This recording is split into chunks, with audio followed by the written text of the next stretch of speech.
My name is Maren Ellison. I'm 34 years old and I build bridges for a living, actual bridges, the kind with steel and concrete and load calculations that have to be right the first time, because there's no partial credit when a bridge fails. 14 months ago, my firm sent me to Rotterdam to help finish a rail crossing that had been behind schedule for 2 years. I packed 2 suitcases, said goodbye to my apartment, and left behind the one thing in this world that had never once let me down. A 10-year-old Subaru Outback with 200,000 miles on it, and a crack in the passenger window I'd never bothered to fix. I asked my father to keep an eye on it while I was gone. Start it once a week. Keep the battery charged. That was all. 11 months into my contract, I got a text from a neighbor I hadn't spoken to in years. It had one photo attached, my car, up on a flatbed tow truck, pulling out of my father's driveway. I stared at that photo for a long time before I understood what I was looking at. My father had sold my car. And somewhere between the driveway and the truck, without either of us knowing it yet, that car was about to come back into my life through a door I never expected. One that would tell me more about my family than 11 months on the other side of the ocean ever could. Welcome. Before I keep going, if you're new here, welcome. I tell true stories about families, the quiet kind of trouble, not the kind with slammed doors and screaming matches, but the kind that builds slowly over years, until one day you look up and realize you've been standing in it the whole time. If that sounds familiar, you're in the right place. Stay with me to the end because this one has a turn in it I didn't see coming either. And if it resonates, I'd love to hear from you in the comments. I read every one. Let me take you back. To understand why a photo of a tow truck could undo me the way it did, you have to understand what that car actually was. It wasn't just transportation. It was the last thing my mother and I ever picked out together.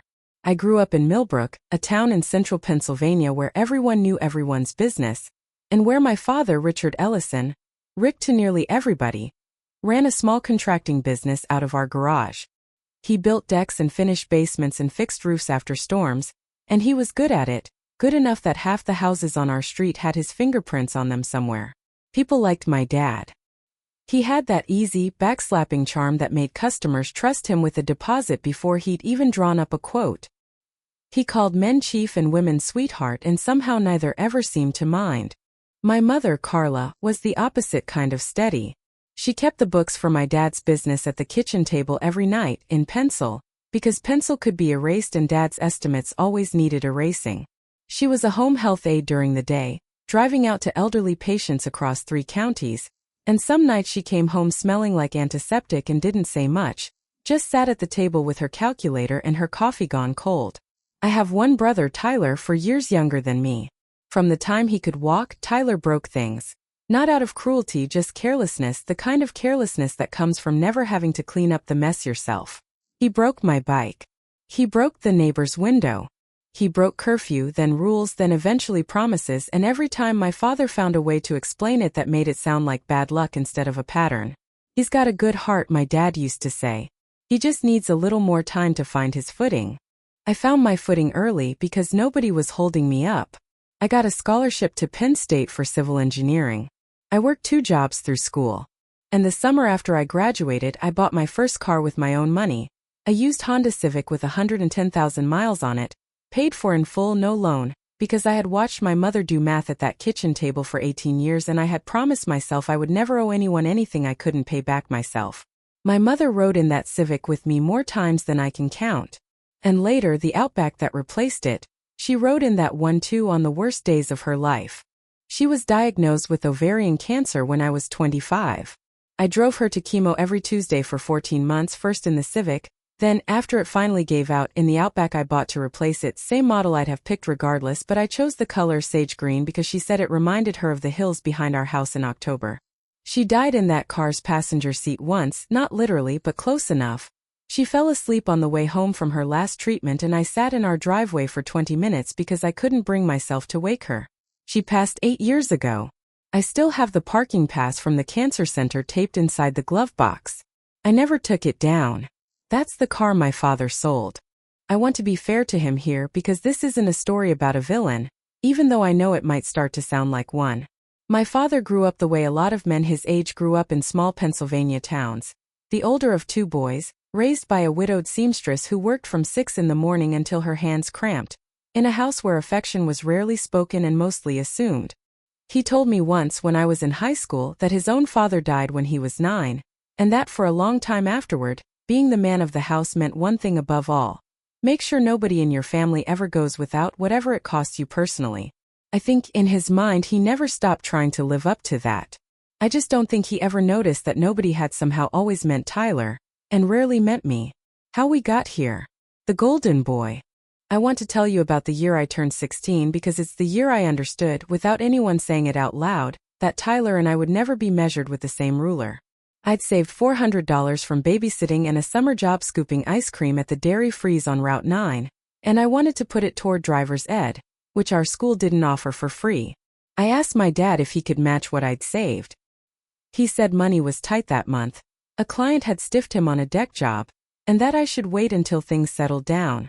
3 weeks later, Tyler, who was 12, wanted a dirt bike. My dad bought it outright cash from a guy he knew at the hardware store. When I asked about it, confused, he said, "That's different, Mare. Tyler needed something to keep him busy. You're responsible. You'll figure driver's ed out." I did figure it out. I paid for my own lessons that fall, walking 2 miles each way to the instructor's office because I didn't have a car yet to drive myself there. I never brought up the dirt bike again, not because I'd forgiven the unfairness of it, but because I learned that year that pointing it out never changed anything.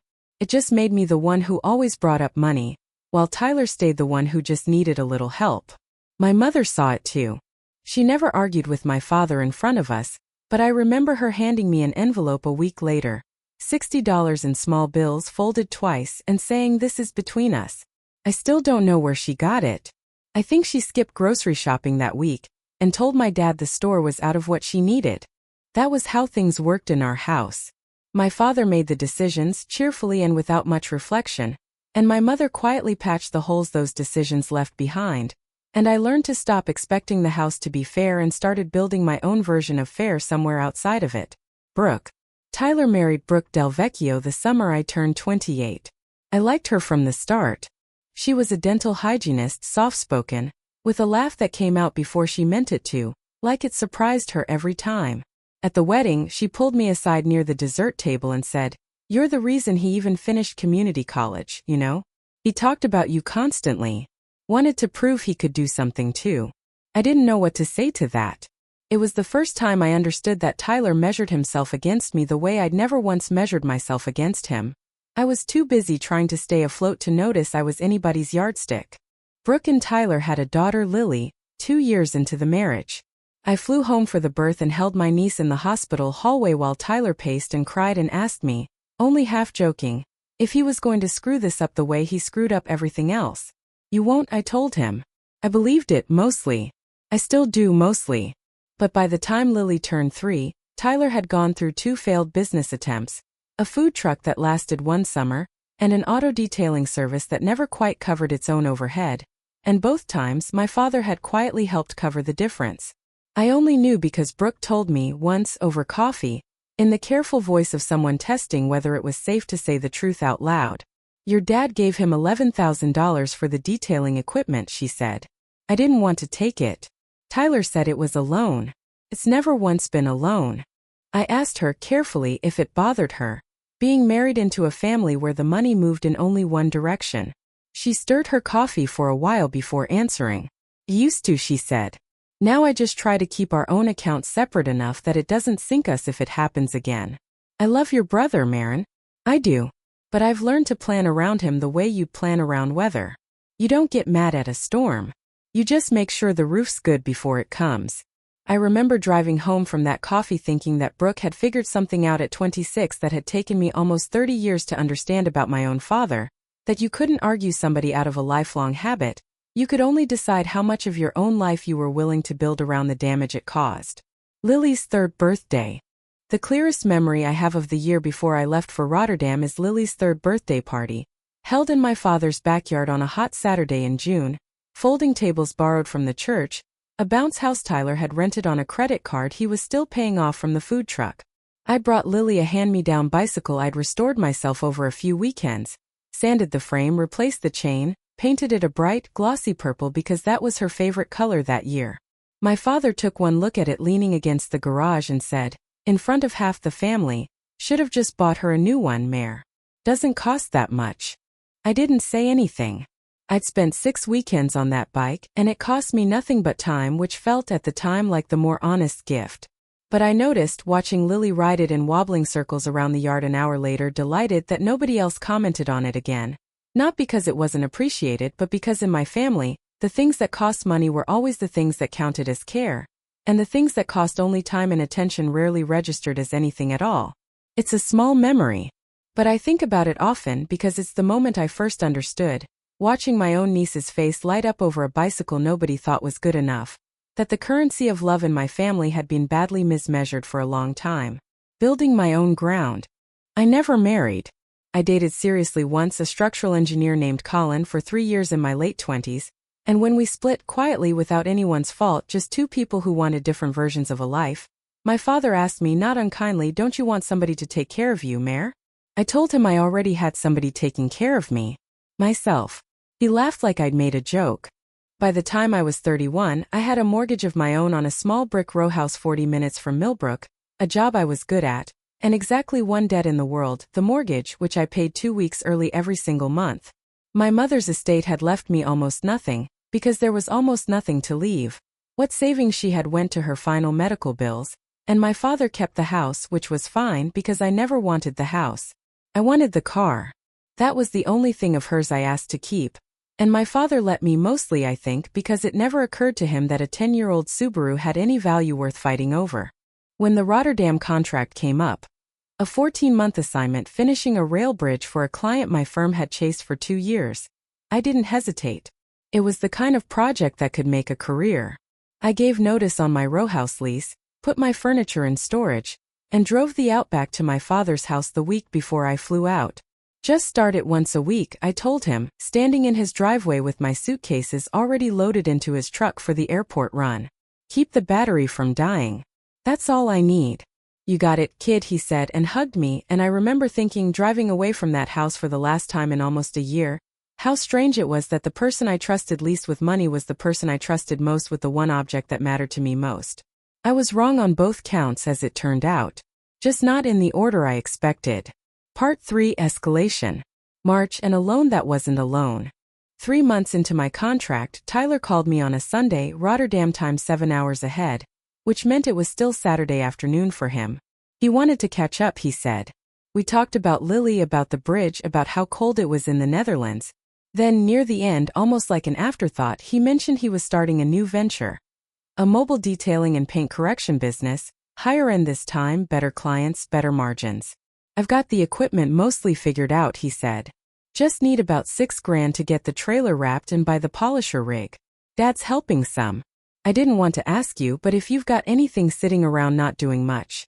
I told him I didn't have anything sitting around not doing much. Every dollar I had was working, mortgage, retirement, a small fund I was building for a down payment on a bigger place someday. I wished him luck. He said no worries, totally fine, and we hung up on good terms, or what felt like good terms. I didn't think about that call again until August. August 14th. I know the exact date because it's on the bill of sale, which I didn't see until much later, but which I now know by heart the way you know the date of an accident. On August 14th, my father drove my Outback, my mother's parking pass still taped inside the glove box, my emergency contact card still in the console, the seat still adjusted to my height, to Delgado's Auto Sales on Route 9, the same used car lot that used to sponsor my high school's baseball team. He met with the owner, Hank Delgado, a heavy-set man in his 50s I'd known peripherally my whole life, and he sold the car for $4,200 cash same day. The car was worth closer to $7,000 even with the mileage. Hank told me that himself later with something like embarrassment in his voice. "Your dad wanted quick," he said. "Quick and quiet." I gave him a fair lowball. Figured a man selling his own daughter's car knew what he was doing. $4,200. That was almost exactly what Tyler still owed on the trailer wrap and the polisher rig, plus a late fee on a business credit card he'd opened that spring. I didn't know any of that yet. All I knew on August 20th was a text from Ellen Marsh, who'd lived 2 doors down from my father for 11 years and had watched me grow up, that read, "Hi honey, hope Europe is treating you well. Random question. Did your dad sell the Subaru? Saw it going out on a flatbed Tuesday and wanted to make sure everything's okay. Attached was a photo, slightly blurry, of my car's back end disappearing up the ramp of a tow truck.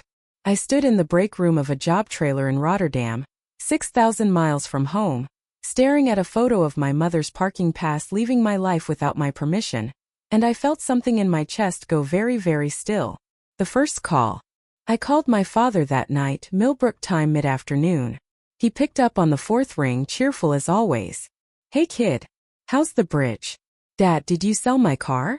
There was a pause, not long, maybe 2 seconds, but long enough that I knew before he said a word that the answer was going to be a version of the truth rather than the truth itself. "'Kay, so yeah, I did, and I was going to call you about it," he said. "Listen, it was just sitting there, Mare. 10 months, not moving, insurance still running on it. I figured you weren't in a hurry to get back to it, and Tyler needed a hand with the business, and I thought, why let a good asset sit in a driveway depreciating when it could actually help somebody? It's my car. I know it's your car. I was going to make it right when you got home.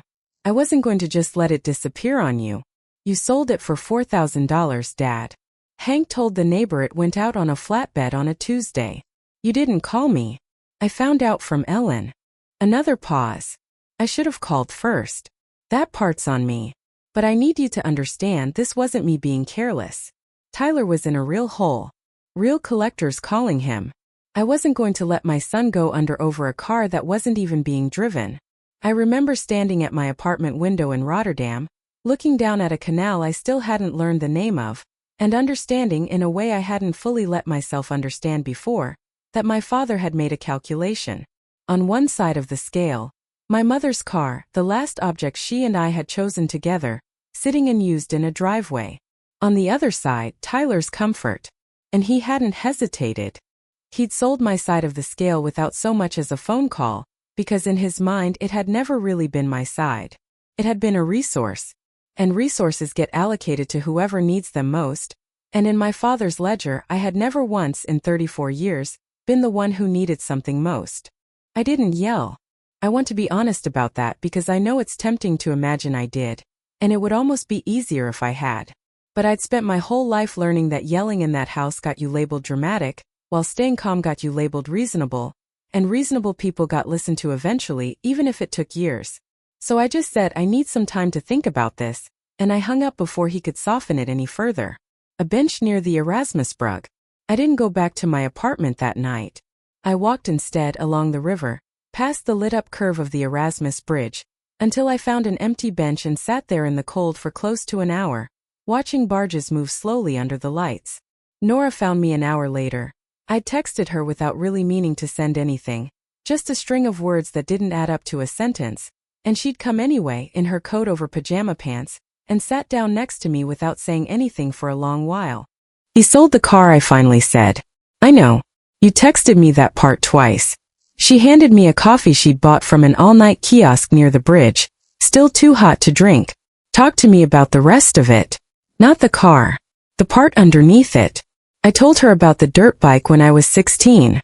About my mother's folded envelope, $60 in small bills. About watching Tyler get bailed out of one failed business after another while I paid my mortgage 2 weeks early every month just to prove, to no one in particular, that I could stand on my own. Nora listened the whole time without interrupting, which was its own kind of gift, because everyone else in my life up to that point had rushed in with either outrage or excuses, and she offered neither. "You know what strikes me," she said finally, "is that you're not actually angry about the money. $4,000 isn't nothing, but it's not what's keeping you up at midnight on a bench in Rotterdam. You're angry that he decided, without even calling you first, that your things were worth less than Tyler's comfort. That's not a car problem. That's a whole childhood's worth of math finally showing its work." I sat with that for a long time after she said it.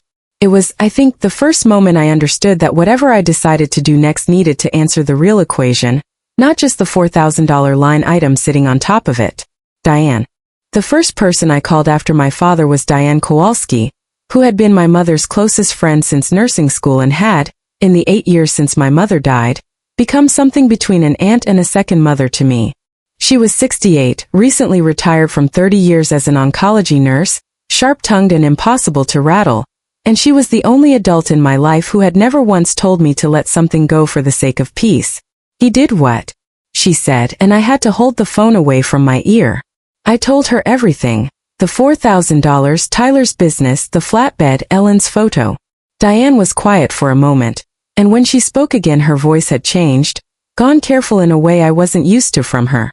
Maren, honey, I need you to listen to me. Do not do anything yet. Don't call Hank, don't call the dealership, don't post anything, don't confront Tyler. Just give me a few days. Why? Because your mother asked me to keep an eye on that car a long time before you ever thought to ask your father, and I have a couple of ideas.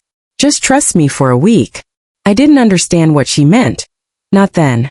I filed it away as one of Diane's mysteries, she was prone to them, and I went back to work because the bridge didn't care that my chest still felt hollow every time I thought about the glove box and the parking pass inside it. Grandma Joan's kitchen table. 2 weeks later, I called my grandmother, Joan Ellison, 89 years old and sharper than most people half her age, living in an assisted living apartment in Millbrook that she still referred to, with some bitterness, as the place your father put me. Grandma Joan had never fully approved of how my father handled money, though she rarely said so directly. She'd been a seamstress her whole working life, had raised my father and Uncle Pete on almost nothing after my grandfather died young, and had a philosophy about money that she'd repeated to me since I was a girl. A dollar you give away out of guilt isn't a gift. It's a debt you're too embarrassed to collect. When I told her about the car, she was quiet for a long moment, and then she said something that stuck with me for the rest of that year. Your father has been buying Tyler's love since that boy was in diapers, she said. And he's been spending yours to do it, because you never once made him pay full price for taking you for granted. That's not your fault, sweetheart. But it is something you're going to have to decide whether to keep allowing. I asked her what she meant by that, whether there was something specific she was referencing, and she told me almost offhand that my grandfather's small estate, split between my father and Uncle Pete decades ago, had gone almost entirely to cover a debt of my father's that nobody in the family had ever discussed openly. Uncle Pete had resented it for 30 years and never said a word, because saying something meant admitting the family kept scores it pretended not to keep. It was the first time I understood that this wasn't just about me and Tyler. It was a pattern that went back further than either of us, one generation quietly subsidizing another's favorite child, and nobody in 3 generations had ever once put it into words out loud. Aunt Ruth hears everything. My father's sister Ruth found out about the car sometime in early September. I never learned exactly how, though I suspected Aunt Ruth simply had a sense for family trouble the way some people have a sense for weather. She called me in Rotterdam at an hour that made it clear she hadn't thought about the time difference at all. I heard your father sold your car, she said, without preamble. I think it's a disgrace, honestly, and I told him so at Sunday dinner. But you know your father, Maren. He gets an idea in his head about protecting that boy and there's no talking him out of it. I appreciated the sympathy mostly, though I noticed, the way I'd noticed my whole life, that Aunt Ruth's outrage always seemed to exist mainly as conversation, a thing to be aired at Sunday dinner and then folded back up and put away. Nobody in my family had ever once turned outrage into action on my behalf. They talked about fairness. They didn't do fairness. Are you going to say something to him? She asked. I already have, I said. I'm working on the next part. What's the next part? I didn't have an answer for her yet. But 3 days later Brooke gave me one. Ellen Marsh's porch. Before that, though, I called Ellen Marsh, the neighbor who'd sent the original photo. I wanted to thank her mostly, and I was curious what else she might have seen. Ellen had lived 2 doors down from my father since before I was born, a retired schoolteacher who still kept a garden that put the rest of the street to shame. She told me she'd been out watering her tomatoes on the Tuesday the tow truck came, and that what struck her wasn't the truck itself. People sell cars, that's not unusual. But the way my father had stood in the driveway afterward, watching it pull away with his arms crossed and his jaw tight, like a man watching a mistake happen and not stopping it. I almost didn't send that photo, she admitted. I told myself it wasn't my business. But I remembered your mother, Maren. I remembered how she used to talk about that car when she was sick. How much it meant that you two picked it out together. I thought, if it were me, I'd want somebody to tell me the truth even from far away. I thanked her and meant it more than I think she understood. It occurred to me, hanging up the phone, that the first crack in my father's careful handling of the whole situation hadn't come from Tyler, or from Diane, or even from me. It had come from a neighbor with a watering can, who simply refused to look away from something that felt wrong. Brooke's screenshots. Brooke texted me on a Thursday night, my time, which meant it was early afternoon for her. The message came with no explanation at first, just 3 screenshots, and then, a moment later, I don't know if I should be sending you this, but I think you deserve to see it. The screenshots were from a group text between my father and Tyler, dated July 29th, over 2 weeks before the car was sold. Dad, talk to Hank at the lot. He can move the Subaru quick, cash, no title issues since it's clean. Should cover most of what you owe on the trailer wrap. Tyler, are you sure Mare won't flip out? Dad, she's overseas for another year. Plenty of time to smooth it over before she's back driving it again. I'll handle her. Tyler, okay. Thank you, Dad. Seriously. Dad. That's what family's for, bud. I read those 3 messages more times than I could count. It wasn't the sale itself that undid me. I'd already absorbed that part, in the weeks since Ellen's photo. It was the specific phrase, I'll handle her, like I was a variable in an equation, a complaint to be managed rather than a person to be told the truth. It was the fact that this hadn't been an impulsive decision made under pressure, the way my father's initial phone call had implied. It had been planned, discussed, timed around my absence, with my own brother as a willing co-conspirator, 2 weeks before either of them lifted a finger to actually go through with it. I sat with those screenshots open on my laptop for a long time that night. I didn't cry, not exactly. It was closer to the stillness I'd felt in the job trailer break room weeks earlier. A kind of quiet that comes when something you already suspected finally gets confirmed in writing. I saved the screenshots to 3 separate places. And then I texted Brooke back. Thank you for trusting me with this. I know it wasn't easy to send. He doesn't know I have this, she wrote back. Please don't tell him where it came from. I have to live with him. I promised her I wouldn't, and I meant it, though it would come to matter more than either of us understood yet. Weeks later, at a table with a turkey on it. A quick word. If you're still with me, thank you. I know this is a long one, but I promised myself I'd tell it the way it actually happened, not the shortened version. If you're finding yourself nodding along, drop a comment.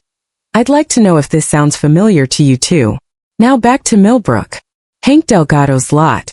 In late September, I asked my firm for 2 days of personal leave and flew home, not to confront anyone yet, just to see things with my own eyes, because 6,000 miles of distance had started to feel like it was distorting my sense of what was real. I drove a rental car to Delgado's auto sales on a gray Tuesday morning. Hank recognized me before I said a word, and something in his face told me he'd been expecting this visit for weeks. I figured you'd come by eventually, he said, leading me into a small office that smelled like coffee and carpet cleaner. He pulled a folder from a drawer without my having to ask. The bill of sale, dated August 14th, my father's signature at the bottom, $4,200 in cash, the car's VIN matching the one I still had memorized from insurance renewals. I want to be straight with you, Hank said. Your dad told me it was his to sell. I didn't ask more questions than that, and looking back, maybe I should have. Title was still in your name, though. I noticed that when I ran it, and I told your dad he'd need you to sign a release before I could resell it clean. He said he'd handle that. He forged it. No, Hank said, and something in his voice softened. He never did get you to sign anything. Which is why that car's still sitting in my back lot, 3 months later, not resold. Legally, I can't move it without a signature I don't have. I felt something shift in my chest. Not relief, not yet, but the first crack of daylight in a room I hadn't realized had gone completely dark. My car was still there. Untitled, unsold to anyone else, sitting in a gravel lot 40 minutes from the house I grew up in, waiting. Can I see it? I asked. Hank walked me around back. And there it was, sage green, a little dustier than I remembered. The crack in the passenger window exactly where I'd left it. I opened the glove box with a spare key Hank kept in the office. The parking pass was still taped inside. Exactly where I'd left it 8 years earlier. I didn't buy it back that day. I didn't have $4,200 in cash sitting around, and some part of me, the same part that had learned at 16, that pointing out unfairness never changed anything, wanted to see this through properly instead of just quietly fixing it and letting my father off the hook the way he'd always been let off the hook. So I asked Hank one favor. Don't sell it to anyone else. Not yet. Give me a little time. He agreed. I think by then he wanted to see how this ended almost as much as I did. Sophia's advice. I called my college friend Sophia Ramos that night from a hotel room outside Millbrook. I hadn't told my father I was in the country, and I wasn't ready to. Sophia was a corporate attorney in Philadelphia, not a family law specialist, but she'd known me since we were 19 and she'd always had a gift for cutting straight to the structure underneath a mess. Legally, she said, after I'd laid it out, you have a real claim.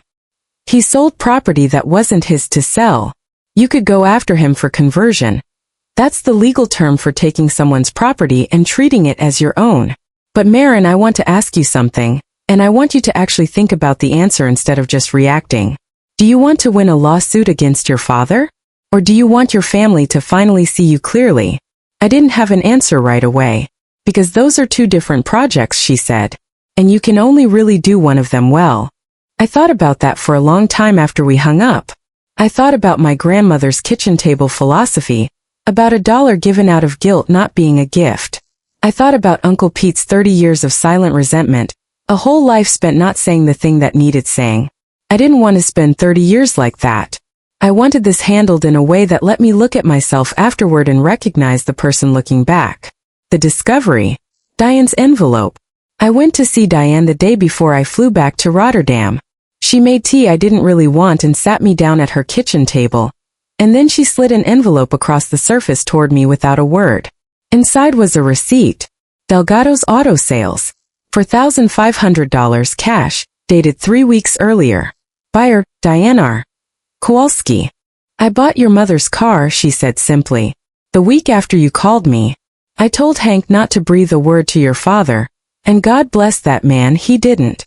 I've had it sitting in my garage since. I get in it sometimes honestly just to remember her.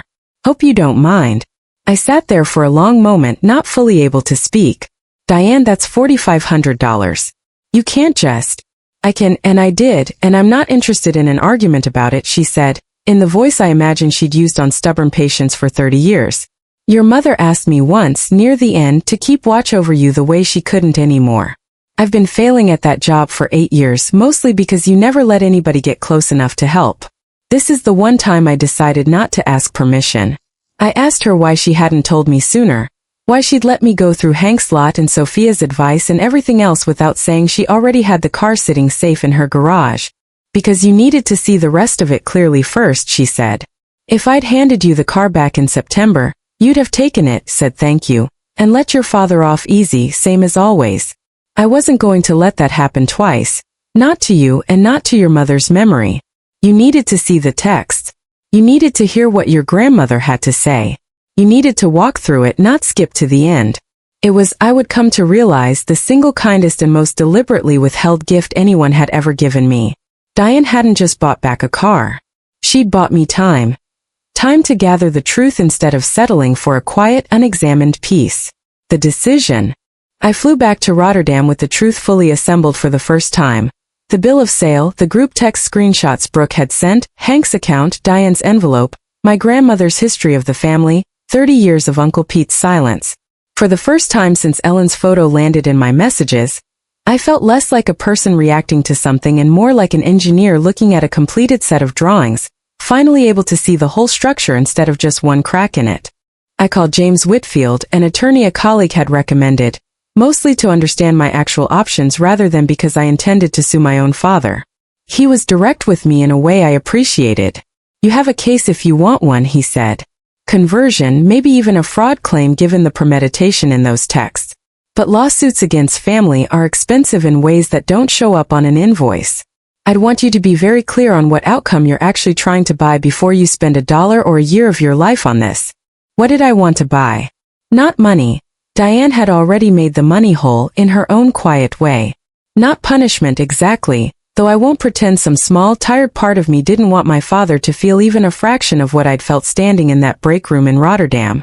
What I wanted when I finally sat with the question honestly was something harder to put a price on. I wanted my family to stop treating my patients as a resource that never ran out. I wanted a boundary that would hold, not just an apology that would evaporate by Christmas the way every apology in my family always had. I talked it through with Nora Chan, a co-worker on the bridge project who'd become a genuine friend over those months in Rotterdam. She was the kind of person who listened for a long time before she said anything, and when she finally spoke she said, "You don't need a courtroom, Marin.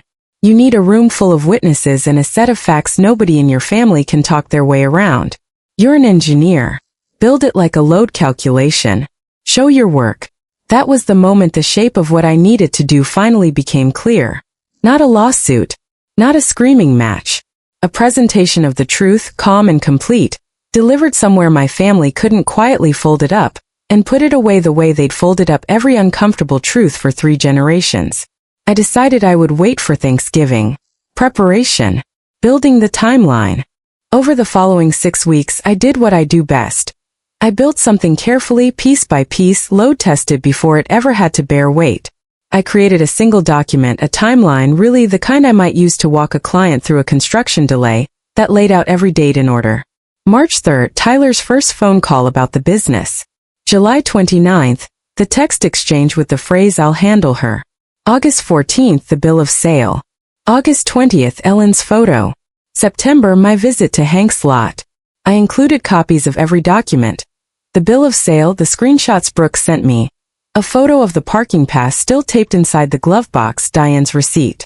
I asked Brooke, gently, whether she was comfortable with me referencing the texts at all, even without saying where they'd come from. She thought about it for a full day before answering. Use them, she finally wrote. I'm tired of being the only one in this family who knows the truth and has to sit on it. I called Uncle Pete, too, for the first time in years and asked him carefully whether he'd be willing to say something at Thanksgiving about the estate from decades earlier. Not as an attack, just as context, a second data point proving this wasn't a one-time lapse in judgment but a pattern going back a generation. He was quiet for a long moment on the phone. I always wondered if anybody would ever ask, he said. Grandma Joan's blessing. I visited Grandma Joan the week before Thanksgiving. I brought the timeline with me, printed, and walked her through it at her kitchen table the way I imagine she must have walked through her own ledgers decades earlier, stretching a seamstress's income to cover 2 boys and a debt nobody discussed. She read every page slowly, adjusting her glasses twice, and when she finished, she folded her hands on top of the stack and looked at me for a long moment. Your mother would be proud of how calm you're being about this, she said. I'm not sure I'd have managed it at your age. But I want you to hear something from somebody who's lived a long time, sweetheart. Being calm doesn't mean being quiet. There's a difference, and your father has spent his whole life hoping you'd never learn it. She told me, unprompted, that she'd already changed the language in her own small trust that fall. Nothing dramatic, she said. Just a line making clear that any future gifts to her grandchildren had to be documented and equal, so nobody spends another 30 years wondering what got handed to who behind a closed door. I hadn't asked her to do that. She'd simply decided on her own that the pattern needed a line drawn under it somewhere in her lifetime, before it became somebody else's inheritance to untangle. The night before, I flew home 3 days before Thanksgiving, telling my father only that I'd gotten some time off and wanted to be there for the holiday. He sounded relieved on the phone, almost too relieved, the particular cheerfulness of a man who has decided that if nobody brings something up, it must have quietly resolved itself. Diane picked me up from the airport. In her garage sat the Outback, washed for the first time in months, battery freshly charged, the crack in the passenger window exactly where I'd left it. I sat in the driver's seat for a long time without starting the engine, running my hand along the dashboard, opening the glove box to touch the edge of the parking pass one more time. You don't have to bring it to Thanksgiving, Diane said gently, standing at the garage door. You could just quietly have it back and let the rest go. I know, I said. But I'm done being the only one in this family who quietly absorbs things so everybody else gets to keep feeling comfortable. She smiled a little sadly and said, your mother used to say almost that exact sentence. Word for word, some nights sitting right where you're sitting now. The confrontation. Thanksgiving. My father's house filled up the way it always did on Thanksgiving. Aunt Ruth arriving early with 2 pies nobody asked for. Uncle Pete quieter than usual, Tyler and Brooke wrangling Lily's coat off in the hallway, Pastor Coleman's wife dropping off a casserole dish she'd forgotten to pick up from Easter. My father moved through the kitchen the way he always did, loud and warm and entirely unaware that the ground under his holiday was about to shift. I waited until the plates were cleared and the pie was still sitting untouched, because I wanted everyone present, not scattering off to the living room the way they always did the moment dessert appeared. Before anyone gets up, I said, I want to talk about something. I promise it won't take long, and I'm not going to yell. I just need everyone to hear this once together so nobody has to hear a different version secondhand later. My father's face did something complicated. A flicker of the same 2-second pause I'd heard on the phone in August. Mare, is this really the time? It's exactly the time, I said, keeping my voice level. Because every other time we've talked about this, it's been just the two of us, and somehow the story keeps changing. I laid the timeline on the table. Printed 3 pages, dates in order. I didn't read it dramatically. I just walked through it the way I'd walk a client through a project delay. The March phone call, the July text, the August sale, Ellen's photo, Hank's lot, the missing signature that meant the sale was never actually legal, Diane's quiet purchase 3 weeks after mine started. Tyler went pale somewhere around the 2nd page. Brooke reached for Lily's hand under the table, not looking at anyone. Aunt Ruth put her fork down. Uncle Pete, when I glanced at him, gave me the smallest nod, the kind of nod that says go on. Dad, I said, you sold my mother's car for $4,200, 2 weeks after you and Tyler discussed doing it, while I was overseas and couldn't say no. You called it helping family. But you never once considered that I was family too, that I'd spent 8 years keeping that car exactly the way she left it, and you spent about 10 minutes deciding that didn't matter as much as bailing Tyler out of a business he's failed at twice before. I was going to make it right, my father said. His voice smaller than I'd ever heard it. I told you that on the phone. You told me that after I found out from a neighbor's text, 3 months after you and Tyler discussed the plan, I said. That's not making something right. That's getting caught. The table was silent. My father looked, for the first time in my whole life, genuinely uncertain of what to say. I turned to Uncle Pete then, and he cleared his throat and said quietly that this wasn't the first time. That Dad had used a chunk of Grandpa's estate 30 years ago to cover a debt nobody in the family had ever discussed, and that he, Pete, had carried the resentment of that silently for 3 decades because he'd never once believed saying it out loud would change anything. I believed my niece could actually change something, he said. That's the only reason I'm saying it now. I let that settle for a moment. Then I said the thing I'd been turning over in my head for weeks, the sentence that had crystallized somewhere between Diane's kitchen table and Grandma Jones' trust papers. My whole life I thought love in this family meant being the one who didn't need anything so there'd be more left over for the people who did. I was wrong. Being needed less isn't the same as being loved less. But nobody in this house ever bothered to tell me the difference, so I spent 34 years paying for it. My father's eyes were wet. I'd never once seen my father cry. Not at my mother's funeral, not anywhere. I have the car back, I said. Diane bought it before Hank could resell it. It's sitting in her garage right now, washed, ready to drive. I'm not asking you for the $4,000. Diane's already been paid back, and I intend to pay her, not you. What I am asking for is smaller and harder than money. I'm asking you to actually see me, going forward, as someone whose things matter as much as Tyler's, not because I make a scene about it, but simply because it's true. Tyler spoke for the first time then, his voice cracking. I'm sorry, Mare. I really am. I told myself you wouldn't mind because you never seemed to mind anything. I think that's on me too, not just Dad. It wasn't a perfect apology. It had a little too much of you never seemed to mind anything in it, a little too much of the old habit of making my comment to my own fault. But it was the first time in my life Tyler had apologized for something without being cornered first, and I decided in that moment to let it be enough for now, without pretending it fixed 30 years in one sentence. My father didn't say much else that night. He sat very still for a long time, and near the end of the evening, as people were putting on coats, he found me alone in the kitchen and said quietly, I don't know how to be the father you needed, Mare. I only ever knew how to be the father Tyler needed. I don't have an excuse for that. I'm sorry. It wasn't everything. But it was the truest thing he'd ever said to me, and I told him so. Consequences. The months after Thanksgiving didn't unfold the way movies make you expect a family reckoning to unfold. Nobody had a single dramatic transformation. Instead, small things shifted one at a time, the way a structure settles after you've corrected the flaw in its foundation, slowly, and with the occasional unexpected creak. My father called me every other week that winter, back in Rotterdam for the final stretch of the bridge project, and for the first time in my life the calls weren't about Tyler or the business or family logistics. He asked about my work.